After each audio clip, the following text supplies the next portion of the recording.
शुभ नहीं हो सकती, उसको फल भोगना ही भोगना पड़ेगा। और फिर क्या होता है, ऐसे जो राम विमुख होते हैं उनको एक दिन आकर के साढ़े साती घेर लेते, साढ़े साती घेर लेती। सोच ले हम कि हम में से किन किन को साढ़े साती ने घेरा हुआ है। और साढ़े साती जब घेरती है तो फिर तो पता ही है कि नाक रगड़ दो, इस मंदिर में, उस मंदिर में, इस मंदिर में, कुछ नहीं हो सकता। जब तक वो साढ़े साती हट नहीं जाती तब तक व्यक्ति ढंग से चैन नहीं पाता। जिस उम्र में माँ बाप की पूजा होनी चाहिए उस उम्र में बेचारे खून का सा घूंट पी करके जीवन जीते हैं। और वही 50-55 साल की उम्र से अगर भगवान की ओर उन्मुख हो जाएं तो उनकी पूजा होगी। क्योंकि फिर बच्चे समझ जाते हैं कि अब ये जस्ट लाइक गेस्ट हैं। अब ये बच्चे समझ जाते हैं कि अब इनका मन जो भगवान में लग गया, अब तो ठीक है, अब ये रोका टोकी आप नहीं करेंगे। अभी तो हालत ये है कि सास अपने घर को, उस किचन को छोड़ना ही नहीं चाहती। वो कहती है मैं एक बार निकली बाहर तो फिर ये भीतर नहीं घुसने देगी। 70 साल की बुढ़िया अभी ये कहती है कि मैं किचन तो नहीं छोड़ूंगी। वो कहती माताजी तुम बैठो ना सोफे पर आराम से, तुम टीवी देखो ना, कथा सुनो ना। उसको लगता है कि मेरी इंपॉर्टेंस कम नहीं हो जाएगी, किचन में रहूंगी तो इंपॉर्टेंस बनी रहेगी। और एक जना तो वो ये कह रही थी कि मैं तो इसलिए मैंने उससे पूछा, गंगा किनारे बैठे थे, अग्रवाली थे वो लोग, मैंने कहा आप यहाँ पर 4 महीने क्यों नहीं रहते जब आपके बहू बेटे ऐसे हैं तो वो बोली मुझसे कि जी 2 महीने पीछे भी किचन में जाओ ना तो फिर बहू घुसने नहीं देती। तो मुझे तो जल्दी जल्दी आना पड़ता है वापस, जिससे कि कम से कम मेरी इंपॉर्टेंस। एक बात सलाह, जिस दिन हम ये मान लेंगे कि अब घर में हमारी रत्ती भर भी जरूरत, बुढ़ापा आ गया हमारा, हम अपनी पारी पूरी खेल चुके हैं, अब हमारी जो घर में गरज नहीं है, इसलिए घर में कद्र भी कम ही होगी।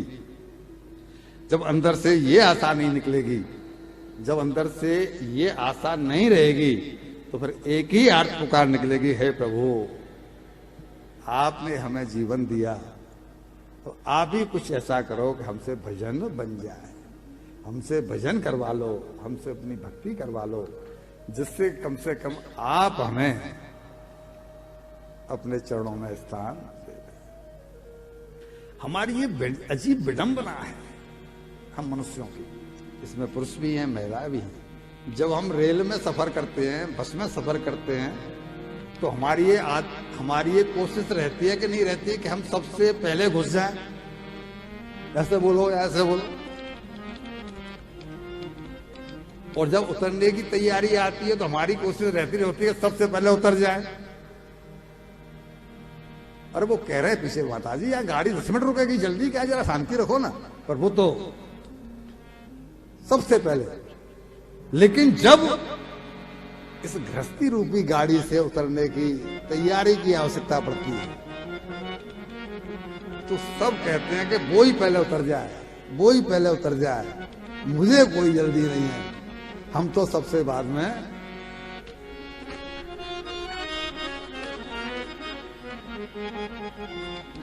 तभी संयोग से जब ये रो रहे थे तभी गोकर्ण जी जो थे, जो गाय से पैदा हुए थे, वो आ गए और उन्हें रोते हुए देख करके बोले पिताजी को, पिताजी आप तो सर्ववेद विशारद हैं, स्मार्थ कर्मों में निष्णांत हैं, लेकिन आपने अपने विवेक को मान नहीं दिया। यदि आप अपने विवेक को मान दे देते तो आज आप रो नहीं रहे होते बल्कि प्रसन्न होते। हम भी क्या गलती कर रहे हैं? विवेक क्या कह रहा है? मित्तल जी विवेक क्या कह रहा है? चल पड़ो, चल पड़ो, चल पड़ो। बुढ़ापा और बढ़ रहा है, उम्र और बढ़ रही है, शरीर ढीला होता जा रहा है दिन पर दिन। एक नस दब जाने के बाद में मेरे अंगूठा में जरा सा टेढ़ापन आया, पता नहीं क्या हुआ, और मैं 8 दिन तक चल नहीं पाया। एक नस दबी होगी, कोई कुछ नहीं हुआ मुझे। एक नस दब जाने के बाद में हमारे शरीर की ये हालत है, और पता नहीं हम किस गुमान में बैठे हुए हैं। जरूरत इस समय चेतने की है, और जब 70 के बाद में 80 के बाद में तो फिर क्या चेतेंगे भाई, फिर तो शरीर चलता ही, खड़ा ही नहीं हुआ जाता। बोला आपने अकल से काम क्यों नहीं लिया, अब रोके क्या फायदा, अब क्यों रोते हो।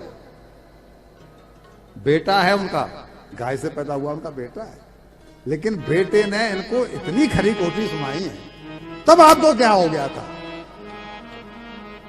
आप किस चीज को नहीं जानते थे, आप चारों वेदों को पढ़े हुए हैं, तब आपने क्यों नहीं सोचा, और अब क्यों रोते हैं। लेकिन साहब जिसको दुख है उसके तो आंसू। फिर कहते हैं पिताजी ये रिश्ते नाते संबंध जितने भी ये प्रारब्ध जनित हैं, यहाँ सब चुकाने के लिए आए हैं, यहाँ कोई किसी का नहीं है।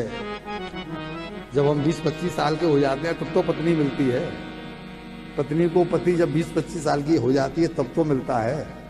किस लिए, चुकने के लिए, चुकाने। इससे पहले कोई संबंध एक दूसरे का नहीं होता। यहाँ स्पष्ट लिखा है माता पिता च पुत्रस्य, फिर सुन लीजिए, माता पिता च पुत्रस्य स्त्री सहोदर बांधवा, पत्नी मतलब भाई और बंधु, स्त्री सहोदर बांधवा, स्वार्थ संबंधिन सर्वे, सबका संबंध स्वार्थ का है। तस्माद जागृही, जागो जागो।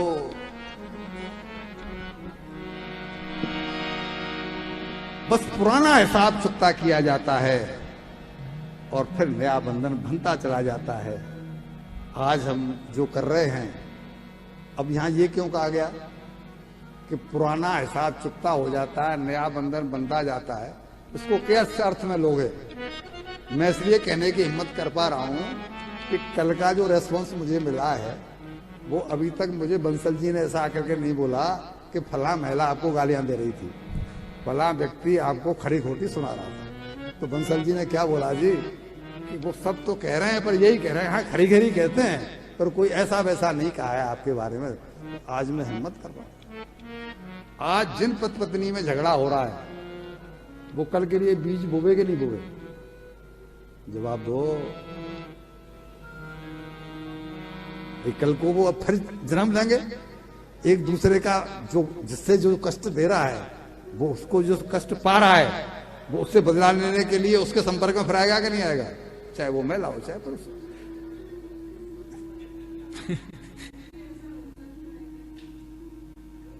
हाँ होता है, क्यों नहीं होता। जरूरी नहीं कि महिला महिला ही रहे, महिला पुरुष हो सकती है, पुरुष महिला हो सकता है। जो जो जो हाँ होता है। वो जो पुरंजन उपाख्यान है ना, पुरंजन उपाख्यान, उसमें पुरंजन उपाख्यान में जो पुरंजन था वो आगे जाके स्त्री हुआ है, क्योंकि स्त्री का चिंतन करते करते उसका शरीर छूटा था। गीता का सिद्धांत है कि अंते मति सागति, आप जिसका भी चिंतन कर रहे हैं अंत समय में आपको अगली योनि वही मिल गई। वही भरत जी का प्रसंग सुनाएंगे, जड़ भरत का। उन्होंने हिरण का चिंतन करते हुए अपना शरीर छोड़ा तो वो हिरण बने।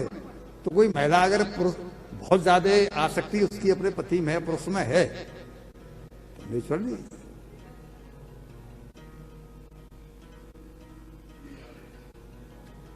उन्होंने कहा है कि फिर सुन लो, श्लोक